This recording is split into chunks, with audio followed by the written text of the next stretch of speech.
கொழும்பு கோட்டை நீதிமன்றத்திற்கு அழைத்து வரப்பட்டார். கடும் பாதுகாப்புக்கு மத்தியில் அழைத்து வரப்பட்டார். முன்னாள் அரச புலனாய்வு பிரிவு பிரதானி துவான் சுரேஷ் சலே மிகவும் பாதுகாப்புக்கு மத்தியில் அழைத்து வரப்பட்டு நீதிமன்றத்திலே அங்கு வைத்து இவர் சம்பந்தமான வாத பிரதிவாதங்கள் இடம்பெற்றிருக்கின்றது.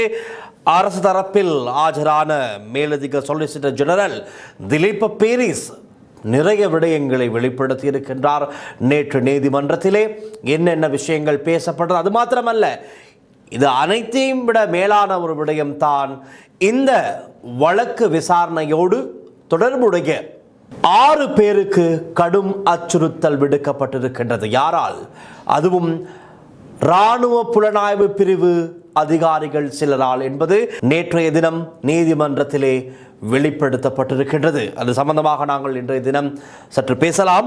அதே போல சேனல் 4 தொலைக்காட்சியின் அந்த நேர்காணலில் அசாத் மௌலானா குறிப்பிட்ட விடயங்கள் சம்பந்தமாகத்தான் இந்த வழக்கு விசாரணை தொடர்ந்து விசாரிக்கப்பட்டு வருகின்றது.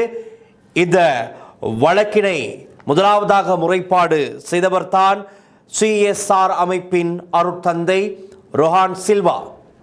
இந்த ஃபாதருடைய முறைப்பாட்டை அடுத்து தான் இந்த வழக்கு CID அதிகாரிகளால் தொடரப்பட்டது. விசாரணைகளும் இடம்பெற்றது.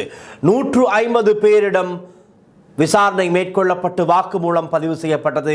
இந்த 150 பேரில் 6 பேருக்கு தற்பொழுது புலனாய்வு பிரிவு அதிகாரிகள் சிலரால் அச்சுறுத்தல், ஒரு அழுத்தம் கொடுக்கப்படுகின்றது. அதற்கு முன்பதாக நேற்றைய இந்த வழக்கு விசாரணைக்கு எடுத்துக் கொள்ளப்பட்ட போது மேலதிக சொலிசிட்டர் ஜெனரல் திலீப பீரிஸ் நீதிமன்றத்தில் குறிப்பிட்ட ஒரு சில முக்கியமான விடயங்கள் என்னவென்பதை பார்க்கலாம்.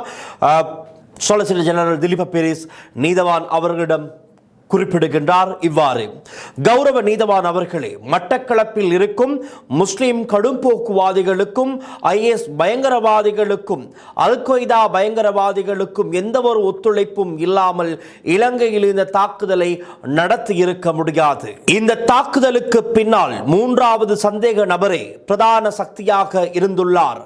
3வது சந்தேக நபர் என்றால் அவர் தான் சுரேஷ் சலே. இந்த வழக்கின் 3வது சந்தேக நபராக பெயர் குறிப்பிடப்பட்டிருக்கின்ற சுரேஷ் சலே குறித்து தான் அந்த இடத்தில் சொலிசிட்டர் ஜெனரல் திலீப பீரிஸ் அவர்களால் சொல்லப்படுகின்றது. தொடர்ந்தும் பார்க்கலாம்.